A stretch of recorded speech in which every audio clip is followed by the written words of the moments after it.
কংক্রিটের শহরে নিত্য নৈমিত্তিক নিজের অস্তিত্ব টিকিয়ে রাখার ইঁদুর দৌড়ে যদি ক্লান্ত হয়ে আপনিও প্রকৃতি মায়ের সবুজ আঁচলের ছায়ায় দুদণ্ড বিশ্রাম নিতে চান, তাহলে আমার আজকের উপস্থাপনা আপনারই জন্য।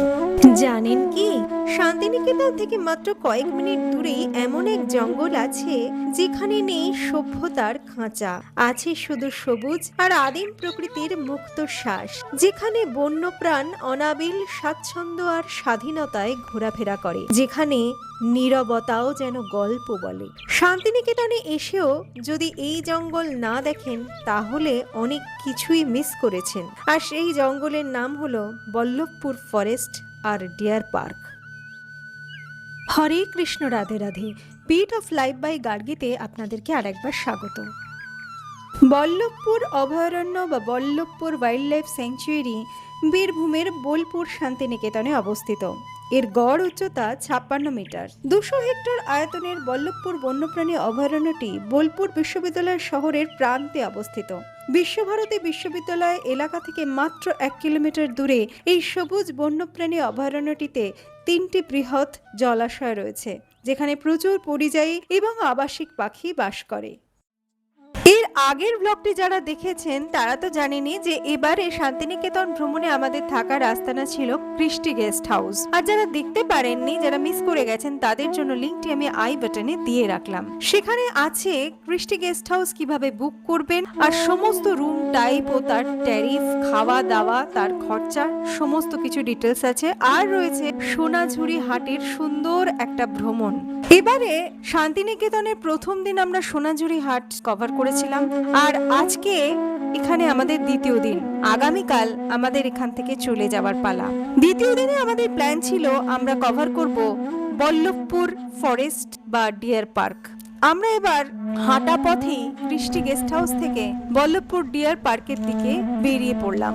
এতদিনে তো আপনারা জেনেই গেছেন আমরা হলাম বাজেট ট্রাভেলার, মানে খুব কমে, পকেটে হয়তো রেস্ট তো না থাকলেও কিভাবে ঘোরাঘুরি করে নিজের মনের শখ মেটানো যায় তারই হদিশ প্রতিবার আপনাদের দিয়ে থাকি। ক্রিস্টি গেস্ট হাউস থেকে এমনিতে ডিয়ার পার্ক যেতে 50 টাকা মতন টোটো ভাড়া পড়বে।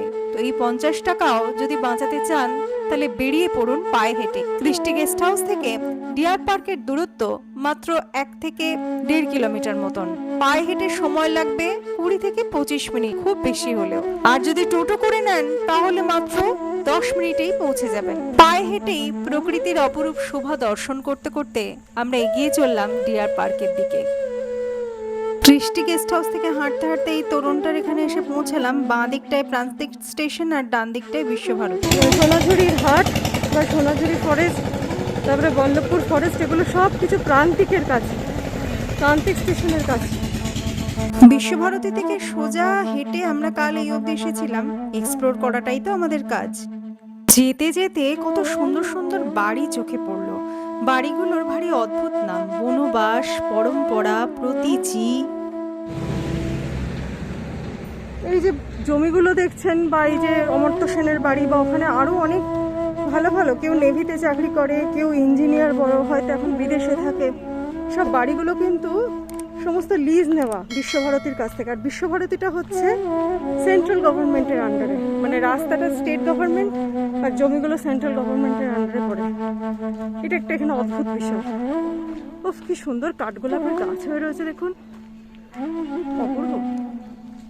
আজকে আকাশটাও একদম পুরো মেঘ শূন্য, হালকা হালকা ঠান্ডা আছে এখানে। রাত্রে প্রচন্ড ঠান্ডা পড়ে।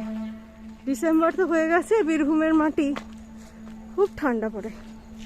আমি শুধু বাড়িগুলোকে দেখছি। এই দেখুন ডিয়ার পার্কে এসে গেছি। বাড়িগুলো এত সুন্দর, এত সুন্দর। দেখুন চাষও হয়েছে কিছু। এই যে লাল বাঁধ বলেও এখানে একটা জায়গা আছে। এগুলো সব ছোট্ট ছোট্ট ঘোরার জায়গা। এখানে অটো করে আসার তো আমার কোনো মানেই দেখি না। নিজেদের পায়ে জোর থাকলে আরামসে আসতে পারেন। এছাড়া প্রচুর অটো, মোটামুটি 100-200 টাকায় ঘুরিয়ে দেবে আপনাকে বিশ্বভারতী প্রাঙ্গণ। আর এই কাছাকাছি ডিয়ার পার্কে এসে পড়েছি। এইবার টিকিট কাটার পালা। এই বল্লভপুর ডিয়ার পার্কটি সবার জন্য খুলে দেওয়া হয় সকাল 10টা থেকে আর খোলা থাকে বিকেল 4টে অবধি। তবে তবে টিকিট দেওয়া শুরু হয়ে যায় সকাল 9:30 থেকে এবং শেষ টিকিট এখান থেকে পাবেন আপনি বিকেল 3:30। ভেতরে আপনি 1 ঘন্টা মতন থাকতে পারেন আর টিকিটের মূল্য প্রতি জন 100 টাকা করে। তবে বুধবার দিন পার্কটি বন্ধ থাকে আর পার্কিং এর জন্য আলাদা করে আপনাকে 30 টাকা মতন দিতে হবে। প্রকৃতি চির রহস্যময়ী, প্রকৃতি দয়াময়ীও বটে। প্রকৃতি তার গহীন অন্তরে যে কত রকমের উদ্ভিদ জগৎ, ফুল ফল, কত প্রাণী জগৎকে সযত্নে বাঁচিয়ে রেখেছে তার কোনো হিসাবই আমাদের কাছে নেই। আর এইভাবেই প্রকৃতি ভারসাম্য রক্ষা করে আমাদেরকে রক্ষাও করে চলেছেন। অথচ আমরা মানুষরা নিজেদের প্রয়োজনে গাছ কেটে সমস্ত প্রাণী জগৎ, উদ্ভিদ জগৎ, সমস্ত কিছুর ব্যালেন্স নষ্ট করে নিজেদের ক্ষতি নিজেরাই ডেকে আনছি। এখানে ঢুকতে গিয়ে দেখলাম ভারতের প্রতিটি রাজ্যে, সমস্ত টেরিটরিতে কত রকমের প্রাণী জগৎ আছে আর কত রকমের ফুল ফল আছে তার একটা লিস্ট। ভেষজ উদ্ভিদের প্ল্যান্টেশন দেখতেই পাচ্ছেন, মেডিসিনাল প্ল্যান্ট গার্ডেন, এগুলো সব ভেষজ উদ্ভিদ। আমি জানি না, কিছু লেখা নেই, লেখা থাকলে বলে বলে দিতে পারতাম। This are also I think কি ঠিক আমি জানি না, বুঝতে পারছি না। ওয়াচ টাওয়ারটা বলছে এই দিকে, ও মানে কচ্ছপও আছে মনে হয় নাকি।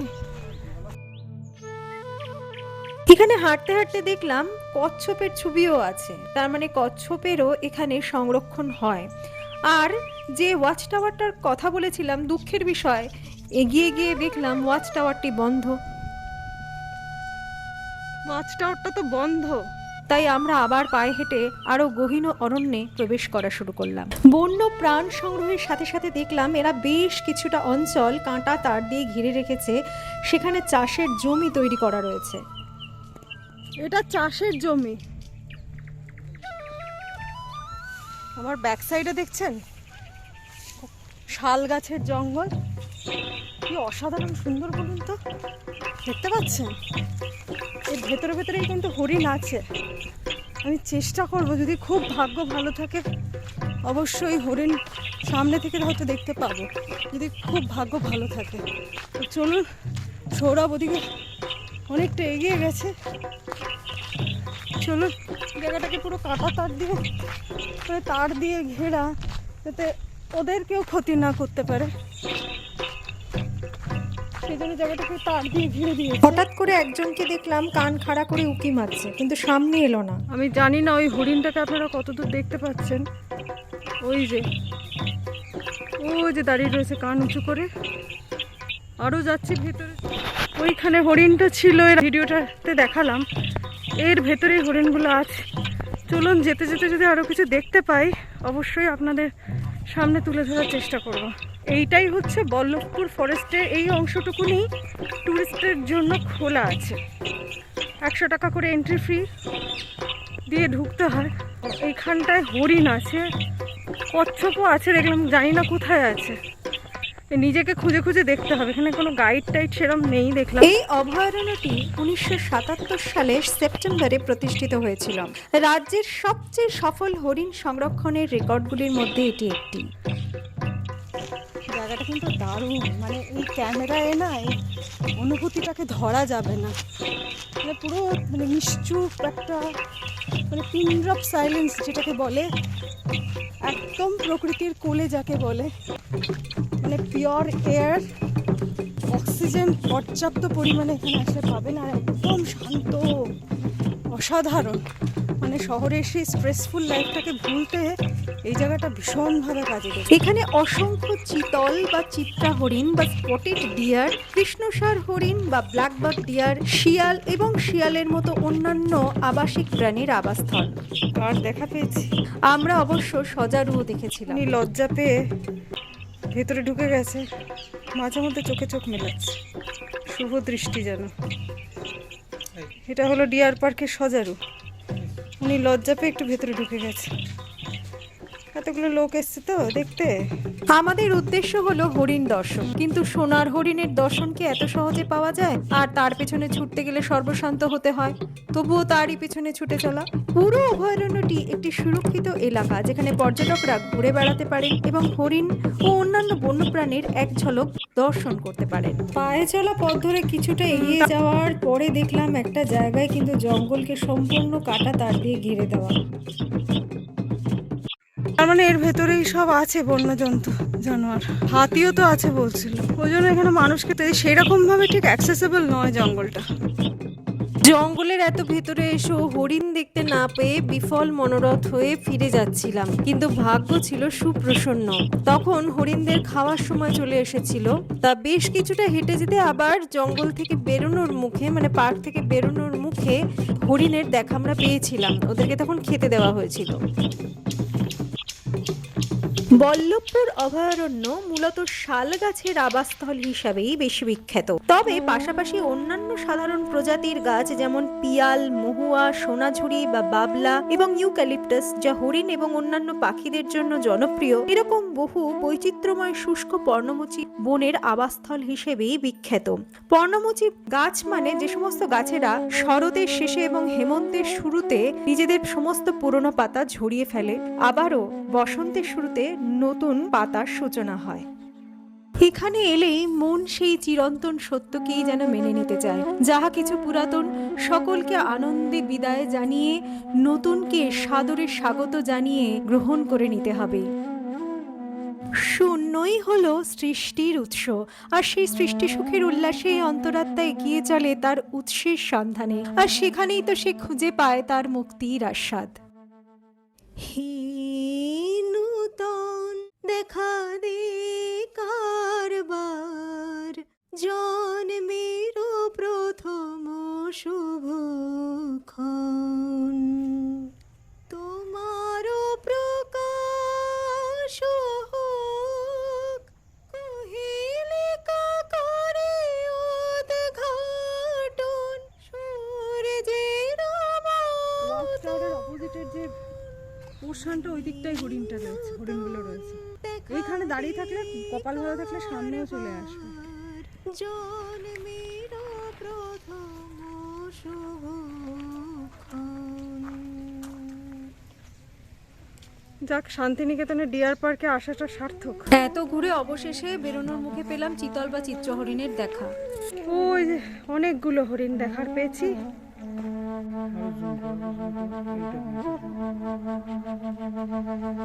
হরিণ আমার হরিণ, তোরে দেখতে গিয়া ভিজে গেল আমার সারা শরীর। কি বৃষ্টি, কি বৃষ্টি। শান্তিনিকেতনের জমি যেন চাইছে না আমরা ছেড়ে চলে যাই, লাল মাটি যেন আঁকড়ে ধরে রাখতে চাইছে, শান্তিনিকেতনের হরিণও যেন আঁকড়ে ধরে রাখতে চাইছে।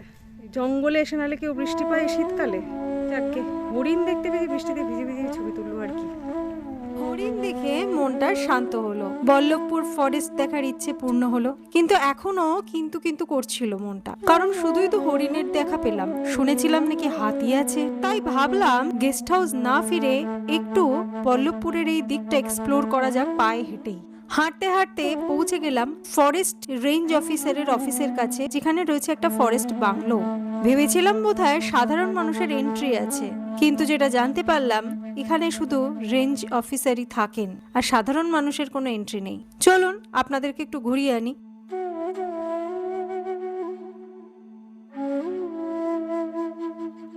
আমরা না বল্লভপুর ফরেস্টের মধ্যেই আছি, কিন্তু একদম গহন বনে ঢুকতে গেলে, ওখানে যেখানে পাখি আসে ওটা ঢুকতে গেলে বললো ফরেস্ট অফিসের থেকে পারমিশন লাগবে, আমার কিছু এন্ট্রি ফিসও লাগে।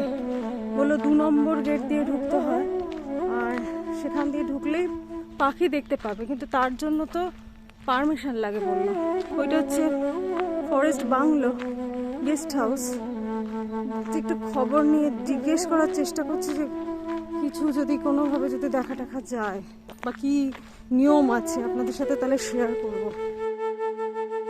ভেতরে যেহেতু ক্যামেরা ইউজ করার কোনো অনুমতি নেই, তাই ওই সময়কার কোনো ভিডিও ক্লিপস আমি করতে পারিনি। বেরিয়ে এসে আপনাদের জানালাম কি কথা হলো। যেটা জানতে পারলাম, এই জঙ্গলে কিন্তু এমনি কোনো ঢোকার কোনো রাস্তা নেই, আর যেটা হয় সেটা এখানে লোকেরা গাছ কাটার পারমিশন নেয়, তার জন্য অনলাইন থেকে অ্যাপ্লাই করতে হয়। কিন্তু এমনি ট্যুরিস্টদের জন্য ওই ডিয়ার পার্ক ছাড়া আর কোনো জঙ্গল দেখার আর কোনো অপশান নেই। ডিয়ার পার্ক 3:30 অবধি খোলা থাকে, অফিসিয়াল টাইম হচ্ছে সকাল 9টা থেকে দুপুর 3:30। আর সবচেয়ে ভালো হয় সকাল 10টায় এলে বললো খাবার দেওয়া হয় মনে হয় ডিয়ারদের। খুব আশাহত হয়ে যাচ্ছি যে একটু জঙ্গলের ভেতরে ঢোকার বা ওরকম কোনো সিস্টেম নেই এখানে। সব জঙ্গলই পারমিট লাগে, কিন্তু এই জঙ্গলে কোনো সিস্টেমই নেই ট্যুরিস্টদের আসার। তবে যাই বলুন তাই বলুন, কিছু না দেখতে পেলেও আমরা জঙ্গলের ধারপাশ দিয়ে ঘুরে বেড়াচ্ছিলাম এবং যতটা পারা যায় ক্যামেরা দিয়ে জঙ্গলের ভেতরের দৃশ্য নেওয়ার চেষ্টা করছিলাম।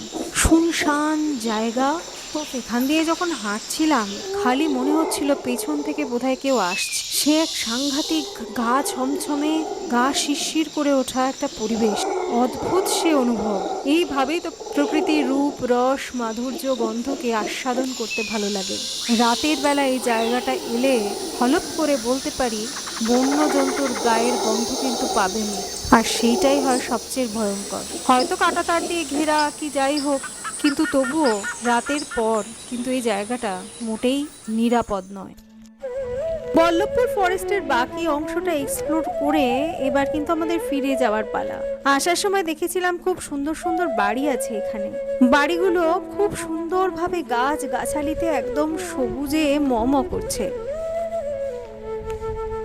সিনেমায় দেখা বাড়ির তাই ভাবলাম যাওয়ার পথে পায়ে হেঁটেই সেই সুন্দর সবুজ প্রকৃতি দর্শন করতে করতেই ফিরে যাওয়া যায়। এখানে প্রত্যেকটা বাড়ি এতটা বড় জায়গা নিয়ে তৈরি, আর প্রত্যেকটা বাড়ি যেন ছবির মতন সুন্দর। সেই বাড়িতে রয়েছে এত সুন্দর ফুলের গাছ, ফলের গাছ, আর এত সুন্দর করে সাজানো যে মনে হয় যেন শিল্পীর তুলিতে আঁকা।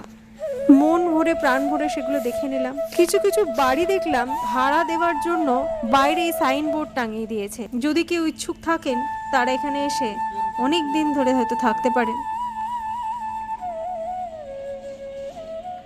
ইচ্ছে না থাকলেও শান্তিনিকেতনকে বিদায় বলার সময় চলে এলো। আমি যত বলে তবে এবার যে যেতে হবে, দুয়ারে দাঁড়ায় বলে না না না, ও যে মানে না মানা, আঁখি ফিরাইলে বলে না না না, ও যে মানে না মানা। প্রকৃতি দর্শন করতে করতেই চলে এলাম অমর্ত্য সেনের বাড়ির সামনে। আসতেই একটা অদ্ভুত রোমাঞ্চ জাগলো। এই বাড়ির নাম হলো প্রতীচি। অপূর্ব অনেকটা জায়গা জুড়ে বাড়ি। অবশ্য অমর্ত্য সেন এখন এখানে থাকেন না। এখানে প্রত্যেকটা বাড়ির নামও ভারী সুন্দর, যেমন পরম্পরা, অবকাশ, অবশেষে, খেয়াতরি, অতলান্তে। অমর্ত্য সেনের বাড়ি এখানে শেষ হলো, আর এই বাড়ি শেষ হতে এই যে মোড়টা দেখছেন এইটাই হচ্ছে বল্লভপুর ফরেস্ট যাওয়ার রাস্তা। এরপর আমাদের হোটেলে ফিরে এসে ভাবলাম একটু আপনাদেরকে হোটেলের উপর তলাটা দেখিয়ে দিই, যেখানে এদের ফ্যামিলি রুম গুলো রয়েছে। এদের ওপরে দেখলাম বেশ বড় একটা টেরেস রয়েছে, টেরেসে দেখলাম সুন্দর একটা বাগান রয়েছে।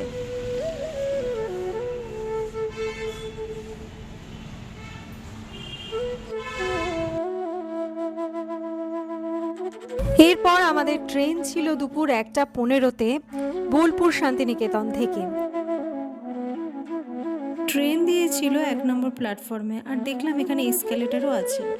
বোলপুরের স্টেশনটি কিন্তু দারুণ দেখতে, একদম বনেদি বাড়ির দালান কোঠার মতন এখানে ইন্টেরিয়র করা।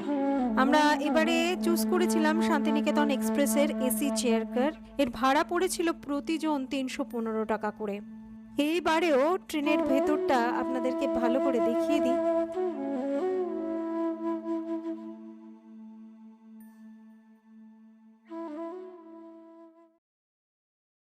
ছিল পোর্টেবল ট্রে, পা রাখার জায়গা, বটল রাখার জায়গা, বেশ ভালো ব্যবস্থা। আর ছিল রিডিং লাইট। এই ট্রেনের কিন্তু সবকিছুই ঠিকঠাক কাজ করে। বোলপুর শান্তিনিকেতন এক্সপ্রেসের চেয়ার কারের বাথরুমটা দেখিয়ে দিয়ে, বেশ পরিষ্কার পরিচ্ছন্ন, একদম পুরো ন্যাপথালিনের গন্ধ বেরোচ্ছে, পুরো পরিষ্কার। একটা আয়না আছে, এটা ইন্ডিয়ান সিস্টেমটা। আর উল্টো দিকে এটা দেখে নিই, হ্যাঁ এটা ওয়েস্টার্ন টয়লেটটা। দুটো টয়লেটই বেশ পরিষ্কার পরিচ্ছন্ন, মানে চেয়ার কারটা আপনারা বুক করতে পারেন। আজকের পর্ব যদি ভালো লাগে তাহলে লাইক, কমেন্ট আর শেয়ার করে দেবেন। আর আমার এই চ্যানেলটিকে সাবস্ক্রাইব করে পাশে থাকা বেল আইকনটিতে ক্লিক করে দিলে ঠিক সময় আপনার কাছে নতুন ভিডিও নোটিফিকেশন পৌঁছে যাবে। আজ তবে আসি, আবারও দেখা হবে কোনো এক সুন্দর ভ্রমণ কাহিনীতে। ভালো থাকবেন, সুস্থ থাকবেন, নমস্কার।